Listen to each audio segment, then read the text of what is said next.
Damn.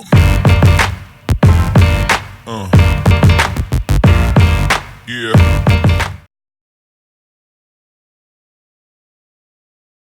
Hi viewers, ఈరోజు మన ముందు 7 చేపల కథ, అందులో ఒక చేప మేఘనా చౌదరి గారు మన ముందు ఉన్నారు. హాయ్ మేఘనా గారు. హాయ్ అండి. ఎలా ఉన్నారు? ఇలా ఉన్నాను, మీరు ఎలా ఉన్నారు? నేను చాలా బాగున్నాను.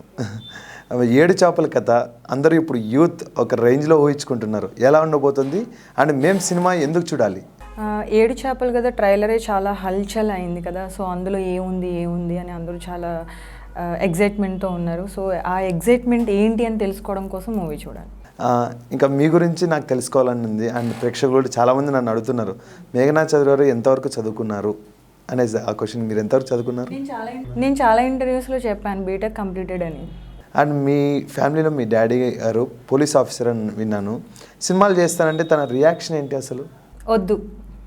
అందరి రియాక్షన్ లాగా, అందరి ఫాదర్స్ లాగా అనే కాదు, అంటే ఎందుకు వద్దు అంటారంటే this is not a permanent job, లేకపోతే ఫినాన్షియల్గా కానీ ఏదైనా కూడా ఇది పర్మనెంట్ కాదు. ఎవరు ఎంతవరకు ఉండాలో కొంతకాలం మాత్రమే ఉండి తర్వాత ఎవరైనా సో మూవీనే నేను చేసుకుంటూ ఇదే నాకు ఫుడ్ పెడుతుంది ఇదే అన్నట్టు కాకుండా సైడ్ కంపల్సరీ ఇన్కమ్ సపోర్ట్ అనేది ఏదైనా ఉండాలి.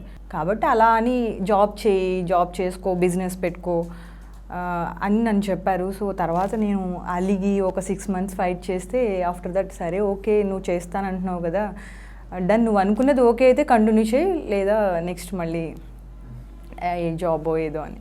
సో ఇప్పుడు అలాంటి ప్రాబ్లం ఏం లేదు. అండ్ మీరు మేఘనా గారు ఓన్లీ సెన్సేషనల్ కావడం కోసమే బోల్డ్ కంటెంట్ ఎంచుకున్నారా? నేను ఎంచుకోలేదండి, ఎందుకంటే ఐఎమ్ నాట్ ఏ ప్రొడ్యూసర్. నేను ఎంచుకొని నేను బోల్డ్ చేస్తా, నేను విప్పి చూపిస్తా అని నేను ఎప్పుడూ ఎవరికి చెప్పలేదు. సో నేను ఎక్కడైనా వెళ్ళినప్పుడు కూడా సార్ నేను బోల్డ్ చేస్తాను, మీరు పద్ధతిగా ట్రెడిషనల్గా ఇచ్చినా నేను చెయ్యను, బోల్డే చేస్తాను నేను ఎప్పుడూ ఎక్కడ ఎవరితోని చెప్పలేదు. కాకపోతే నాకు వచ్చిన ఛాన్స్ని, నాకు వచ్చిన ఆపర్చునిటీని నేను యూటిలైజ్ చేసుకున్నాను అంతే. అండ్ ఇప్పుడు మన ఇండస్ట్రీలో తెలుగు అమ్మాయిలకి చాలా ఛాన్స్ తక్కువ అని విన్నాము.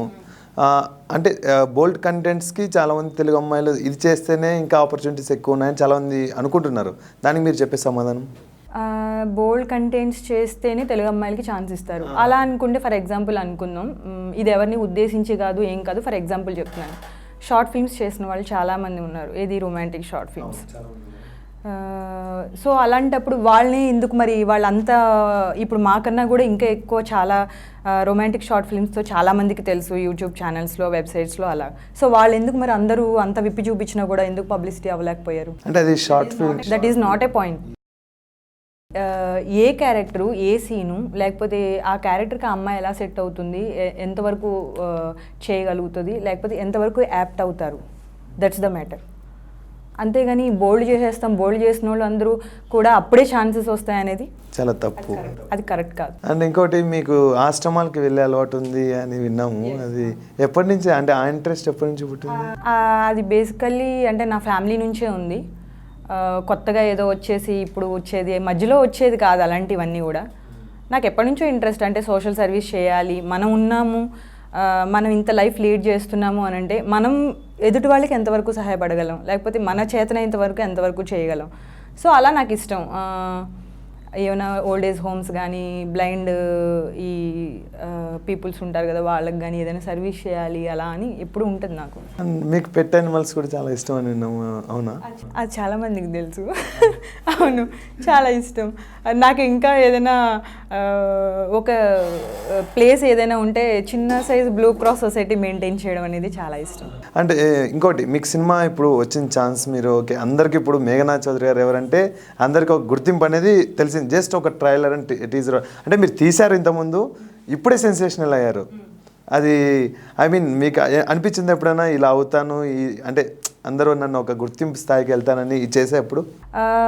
బేసికల్గా ఇది కాదు నా ఫస్ట్ మూవీ హెచ్బిడి. యా, నేను దాంతో సెన్సేషనల్ అయ్యాను. ఎలా అని అంటే బ్యాక్లెస్ పోజ్ ఒక పోస్టర్తో తెలుగు అమ్మాయిల్లో కూడా ఇలా చేయగలిగే అమ్మాయిలు ఉన్నారు అనేది అప్పుడు సెన్సేషనల్ అయింది. నేను లాగిన్ మీడియాలో చేశాను అది. దాని తర్వాత మధ్యలో ఎన్ని చేసినా కూడా చేసిన వాటికంటే రిలీజ్ అయినవే మనకి మెయిన్ ఇంపార్టెంట్ కాబట్టి, సో సెకండ్ 7 చేపల కథతో నేను సెన్సేషనల్ అయ్యాను. సినిమాలు ఓకే, మీరు సినిమాలకు రాకపోతే మిమ్మల్ని ఎక్కడ చూసేవాళ్ళం? నేను ఫస్ట్ న్యూస్ రీడర్ అవ్వాలనుకున్నాను. అనుకోకుండా అలాగా ఈ యాక్టింగ్ ఛాన్స్ వచ్చి హీరోయిన్ ఛాన్స్ రావడంతో ఇటు వచ్చేసాను అనమాట. ఫస్ట్ అయితే న్యూస్ రీడర్ అవ్వాలి అని నాకు ఇష్టం. అండ్ మీకు యాటిట్యూడ్ అంటే చాలా ఎక్కువ అని విన్నాము, అది ఎంతవరకు నిజం? అది చాలా అబద్ధం. ఎవ్వరు అనరు మేఘనాకి యాటిట్యూడ్ అని. అంటే నాకే అనిపించలేదు, కావచ్చు చాలా మంది అంటుంటే ఇప్పుడు రియల్గా చూస్తే నాకైతే దానికి రీజన్ ఉంటుంది కదా, అంటే ఎందుకు ఐ మీన్ ఇండస్ట్రీలో ఎవరు ఇన్స్పిరేషన్ అంటే నాకు ఎవరు లేరు అన్నారంట ఒక చోట. అది అట్లా వెళ్ళింది అంటే ఆ వేలో వెళ్ళినట్టు ఉంది. ఒక చోట అనడం ఏం లేదు, నాకున్నది నేను చెప్పాను, నిజంగానే అదే చెప్పాను. నాకెవరు ఫ్యాన్స్ లేరు, నాకెవరు ఇన్స్పిరేషన్ కాదు. ఇన్స్పిరేషన్ ఉన్నారు అంటే నా మదర్ అండ్ ఫాదర్. అవును. సో వాళ్ళకన్నా నాకు ఎవరు ఎక్కువ అనిపించరు. తర్వాత ఫ్యాన్స్ అని అంటే ఒక్కొక్క దానిలో ఒక్కొక్క వేరియేషన్ నేను చూస్తూ ఉంటాను కాబట్టి నాకు పర్టికులర్గా వీళ్ళే ఫ్యాన్స్ అని నాకు అనిపించలేదు ఎప్పుడు. అంటే అభిమానం వేరు, ప్రేమ వేరు కదా. అందరూ అభిమానమే నాకు. అందరూ పవన్ కళ్యాణ్ గారన్నా, ఎన్టీఆర్ గారన్నా, లేకపోతే ఇలా వరుసగా ఎవరు చెప్పుకున్నా కూడా ప్రభాస్ అన్న, ఒక్కొక్క మూవీలో ఒక్కొక్కళ్ళు, పర్టికులర్లీ ఒకళ్ళే అనేది ఏం లేదు, అందరూ ఇష్టం. ఓకే, ఇంకోటి మీకు ఇప్పుడు ఇష్టమైన హీరో ఎవరు? మీరు చెప్తున్నారు కాబట్టి నేను అడుగుతున్నా. అంటే ఇష్టమైన ఐ మీన్ అంటే ఇప్పుడు అన్ని సినిమాల్లో అందరినీ ఒకరు ఊహించుకుంటాము, కానీ ఒక్కరి మీద కొద్దిగా ఉంటుంది ఇంప్రెషన్ అనేది. అలా ఎవ్వరు లేరా? అసలు ఎవ్వరు లేరు అలా అస్సలు. అదే అంటున్నా, హీరోయిన్స్ అనే కాదు, కమెడియన్స్ అనే కాదు, హీరోస్ అలా ఏం లేదు. అండ్ ఇంకోటి, తెలుగు ఇండస్ట్రీ కన్నా తమిళ సినిమాలే మీకు మంచిగా నచ్చుతాయి విన్నాను. తెలుగు సినిమాల కన్నా అని కాదు, తమిళ్ ఎందుకు అని అంటే రియాలిటీకి దగ్గరలో ఉంటాయి. అంటే మన సినిమాలు కొంచెం స్కిన్ షోస్, లొకేషన్స్, వాటికి మనం ప్రిఫరెన్స్ ఇస్తాము. ఇంకోటి ఏంటంటే ఇదివరకు పాతకాలంలో అయితే పర్సనాలిటీ వైజ్ మరి సావిత్రి గారితో పోల్చుకున్న ఎవరైనా మంచిగా అందరూ పుష్టిగా మంచి పర్సనాలిటీతోనే ఉండేవారు. ఇప్పుడు ఎలా అయిపోయింది అని అంటే అమ్మాయి లీన్గా ఉండాలి, కలర్ ఉండాలి, లేకపోతే మనం బయట నుంచి తీసుకొచ్చిన హీరోయిన్స్ అంటే నేమ్ గురించి అంటే చెప్పుకోవడానికి గొప్పగా ఉంటుందనో. సో అలా అయిపోయింది. తమిళ్లో ఎలా అని అంటే మీరు చూసుకోండి, ఇప్పుడు ఇక్కడ మన వాళ్ళు మూవీ చేస్తే ఒక హీరోయిన్ని సెలెక్ట్ చేయాలంటే నీకు భాష వచ్చా అని అడగరు. మాకు తమిళ్ నుంచి ఏదైనా కాల్ వచ్చింది అంటే మీకు తమిళ్ వచ్చా అని అడుగుతారు. అవును, ఫస్ట్ అడుగుతారు. కరెక్ట్. అదే అంటాను. అంటే వాళ్ళ మాతృభాష మీద కానీ వాళ్ళ ఏమంటారు అందరి యూనిటీ కానీ ఎంత కరెక్ట్గా ఉంది. అవును. సో అలా తమిళ్ ఎందుకు అని అంటే స్టోరీస్ కూడా అలాగే ఉంటాయి.